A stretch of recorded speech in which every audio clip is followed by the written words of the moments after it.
Morning, स्वागत है आप सभी का एपीजी के क्लास में। बने रहिए इसी तरह और हर रोज करते रहिए नया नया रिवीजन।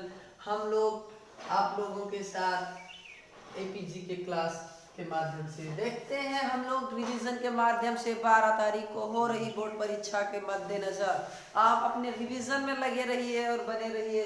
देखिए क्या है, ये सवाल बिल्कुल 100% आएगा और हो सकता है कि 1-2 नंबर में ही पूछा जाए या विकल्प में पूछा जाए, पर इनसे पूछा ही जाना है, बिल्कुल तय बात है, बिल्कुल गारंटी चैलेंज है कि आएगा ही आएगा, निश्चित ही आएगा। अगर मैं एग्जामिनर होता तो मैं तो भैया इसे 5 नंबर में देता, लेकिन हम नहीं है, लेकिन तब भी ये आएगा 5 नंबर में ही आएगा। चलिए, ऐसे नहीं आएगा कि इसे रखा ऐसे आ जाएगा। आपको इसके लिए थोड़ा पढ़ना पड़ेगा। पाठ 7 है, कक्षा 10 का पाठ 7 है। पाठ का नाम है निर्देशांक ज्यामिति। क्या नाम है? निर्देशांक ज्यामिति। आपको पाठ 9 और 8 दिया गया, त्रिकोणमिति का कुछ अनुप्रयोग और त्रिकोणमिति। पाठ 8 और पाठ 9 दे चुके हैं। और उसके बाद अब हम चल रहे हैं आपको लेकर के यहाँ इसके माध्यम से, निर्देशांक ज्यामिति के माध्यम से जो इम्पोर्टेंट है आने ही आने चाहिए। चलिए इसको आज हम शुरू करते हैं। कैसे शुरू करेंगे? आप जानते हैं भैया कि इस तरीके के सवाल आपको साइंस में भी बार बार परेशान करेंगे और किसमें, मैथ में भी बार बार परेशान करते हैं। तो इसलिए ध्यान से देख लीजिए। पहले एक बार इसे स्क्रीनशॉट ले लीजिए, फिर हम इसे समझाते हुए चलेंगे, नहीं तो भी बहुत गोद जाएगा। ठीक है, चलते हैं। देखिए भैया, ये है हमारी खड़ी पट्टी, ये हमारी खड़ी पट्टी और ये हमारी पड़ी पट्टी। देखो, खड़ी पट्टी जो है उसे हम क्या बोलते हैं? Y H. और जो पड़ी पट्टी है इसे क्या बोलते हैं? X H. अब ध्यान से सुन लीजिएगा, ये हमारा जो खड़ी पट्टी है, ठीक है, ये हमारा क्या होती है?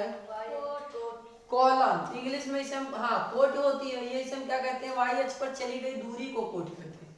वाई एच पर चली गई दूरी को कोट, एक्स एच पर चली गई दूरी को भुज कहते हैं। इंग्लिश में इसे हम वाई एच को कॉलम बोलते हैं, कॉलम, और एक्स एच को हम बोलते हैं रो। क्या बोलते हैं? रो। ठीक है, रो और कॉलम, रो और कॉलम। इंग्लिश में इसे रो बोलते हैं पड़ी पट्टी को, जैसे आपके कॉपी में भी बनती है ना, ऐसे कॉपी में होती है, एक लाइन इधर खड़ी होती है, बाकी सब पड़ी होती है नहीं होती है, तो इसे बोलते हैं कॉलम और इसे बोलते हैं रो। ये चीज ध्यान रखना, इंग्लिश में भी कुछ चलते हैं, जानते हैं। और ये वाई एच है हमारा और ये हमारा एक्स एच हो गया। कोई दिक्कत तो नहीं है? यहाँ पे हो जाएगा ना?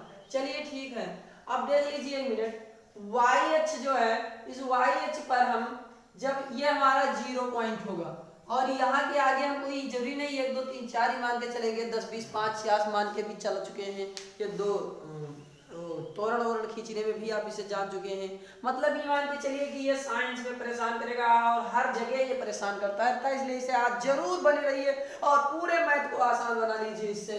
देखिए क्या है इसमें 0, वाई एच में जब हम 0 के ऊपर चलते हैं, वाई एच में 0 के ऊपर चलते हैं तो प्लस, और नीचे चलेंगे तो माइनस। भैया कहते हैं तो आज से नीचला समय शुरू होगा, है ना, यहाँ से तू नीचे जाए लगे। नीचे जाने मतलब क्या हो गया?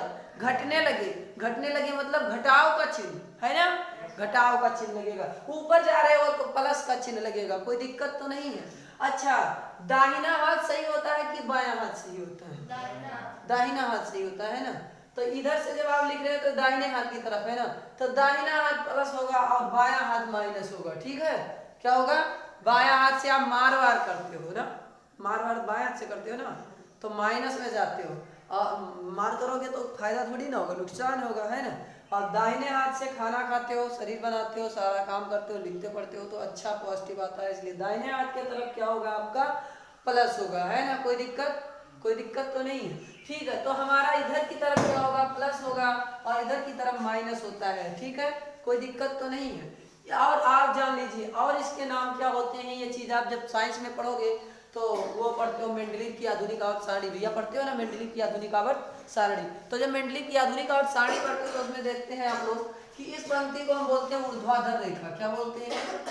ये भी भैया पूरा सवाल खत्म कर देते हैं, इसे बहुत ध्यान से जानिएगा। ऊर्ध्वाधर रेखा क्या बोलते हैं? इसे ऊर्ध्वाधर रेखा। और इसे नीचे वाले को क्या बोलते हैं भैया? क्षैतिज रेखा। हाँ तो आप ऐसी बात थोड़ी ना पढ़े लिखे हो सन। क्षैतिज रेखा बहुत पढ़ाया गया है, दो चर वाले रैखिक समीकरण वगैरह में है ना, ऐसे पूछता रहता है। तोरण बनाइए, निर्देशांक खींचिए, है ना। चलिए ठीक है, अब ये क्षैतिज रेखा होगी तो इतने में तो कोई दिक्कत नहीं होगी, बिना कोई दिक्कत, कोई प्रॉब्लम, कोई समस्या होगी तो बताइएगा। आसिम बाबू कोई दिक्कत, कोई समस्या? ठीक है, बने रहिए। आप देखते हैं क्या है क्षैतिज रेखा में 1 -1 -2 -3 में चलती है। हम देखते हैं यहाँ x अक्ष पर चली गई दूरी को क्या बोलते हैं, इसे पूछा जाता है भैया 1 नंबर में। x अक्ष पर चली गई दूरी y अक्ष पर चली गई दूरी। अब सवाल में भी घुमाएगा, कहेगा भुज पर -2 चली गई है ना, कोट पर चली गई, तो इसलिए इसे याद रखना है कि अगर x अक्ष कहा तो भुज, y अक्ष कहा तो कोट। कोट माने भैया खड़ी खड़ी, है ना, है ना, और भुज माने भुजा। अच्छा देखो तो यार भुजा ऐसे तो होती, ऐसे होती भुजा ना, भुजा माने हाथ, हाथ ऐसे होते ना। अब ये मेरे तो ना भुजियो, ये मेरे तो हमेशा याद रखिए, ट्रिक हो, ठीक है। जब वो आता है तो आप जैसे भुज के नाम जैसे भुजा उठा दो, और भुजा करने होते बगली बगली होती है ना, तो समझ जाएंगे ना कि ये भुजा भुजा की बात कर रहा है ना। और दाहिना हाथ प्लस और बायां हाथ, याद रहेगा ना, बिल्कुल नहीं भूलेंगे ना। और कोट हो जी भैया, जब भुज हो जी तो कोट तो अपने आप क्लियर है जी, वैसे धर के कोट में होता है, जो खड़े हैं ये कोट में आ जाएगा, ऊपर का प्लस हो जाएगा, नीचे का माइनस हो जाएगा, कोई दिक्कत तो नहीं होगी, यहाँ से समझ जाएंगे। फिर कह रहा है यदि दो बिंदुओं के निर्देशांक, अब ये सूत्र होगा भैया, इतना तो था समझने के लिए। ऊर्ध्वाधर रेखा किसे कहते हैं, खड़ी पंक्ति को, परिपंक्ति को क्षैतिज रेखा, ऊर्ध्वाधर रेखा को कॉलम कहते हैं, और परिपट्टी को, क्षैतिज रेखा को रॉ कहते हैं, है ना, क्या कहते हैं, रॉ कहते हैं। और वाई यानी खड़ी पट्टी, ऊर्ध्वाधर को वाई अक्ष कहते हैं। अच्छा ये और एक चीज जानना आसान है भैया, वाई अक्ष कहेंगे, आप देख लो भैया, वाई खड़ा बनता है ना, बनता वाई खड़ा बनता है ना, तो खड़ी पट्टी वाई, ये नहीं भूलने वाला, जैसे कुछ नहीं जानते हो, जैसे हमारे विनय जी लोग कुछ वो न जानते हो, है ना, जब बाहर प्रदेश रहे हुए तो जानने की जरूरत है कि वाई क्या होता है, खड़ा होता है, तो भैया खड़ा वाला हो जाएगा, खड़े वाले को वाई अक्ष, और पड़े वाले जब वाई क्लियर हो जाएगा तो खड़े वाले को यक्ष अक्ष बोल देंगे, है ना, कोई दिक्कत तो नहीं है। लेकिन अब इतना तो बहुत पढ़ चुके, बहुत पढ़ रहे हो तो रिवीजन की तरफ है, इतना तो सब कोई जानता है कि परिपट्टी यक्ष होगी, परिपट्टी यक्ष होगी, खड़ी पट्टी वाई होगी, खड़ी पट्टी वाई होगी, और परिपट्टी यक्ष होगी, है ना, पड़ी, समझ रहे हैं, पड़ी है बिल्कुल। अब चलिए इधर देखते हैं, बहुत जगह तो पपड़ी कहा, पपड़ी नहीं पड़ी बता रहे हैं।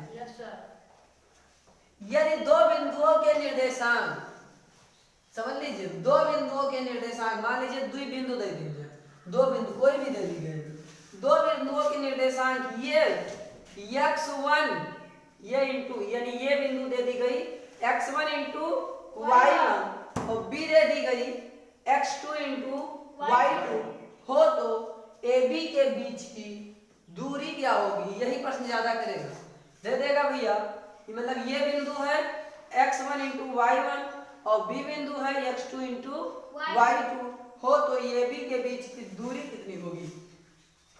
अब AB के बीच की दूरी ज्ञात करने की बात कर रहा है, AB के बीच की दूरी ज्ञात करेंगे तो D बराबर हो जाएगा, स्लाइड में मार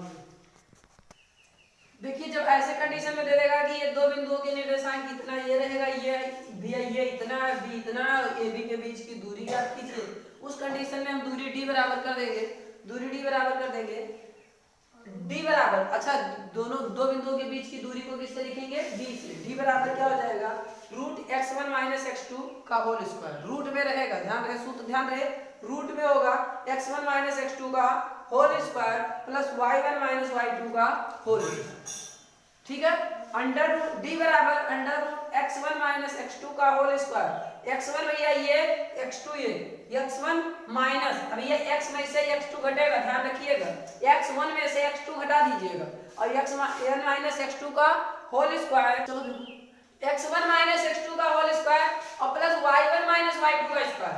अच्छा x1 में से भैया x2 को घटाएंगे और y1 में से भैया y2 को घटाएंगे, कोई दिक्कत? x1 में से x2 का घटा देंगे होल स्क्वायर हो जाएगा और प्लस y1 में से y2 का घटा देंगे होल स्क्वायर हो जाएगा। ये चित्र किस में रहेगा? ये रूट में रहेगा।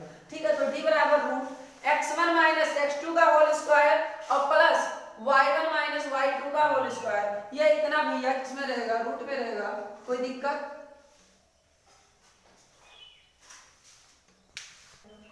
तथा विशेष परिस्थिति में या विशेष किसी कंडीशन में एक और लगता है, विशेष कंडीशन के लिए एक और सूत्र इसी में से बना लिया जाता है, जो इसका लिए हो जाता है d बराबर हो जाता है रूट और रूट ही लगेगा, लेकिन ये x2 माइनस हो जाता है, x2 माइनस x1 का होल स्क्वायर। ये विशेष कंडीशन के लिए होता है, सब जगह नहीं।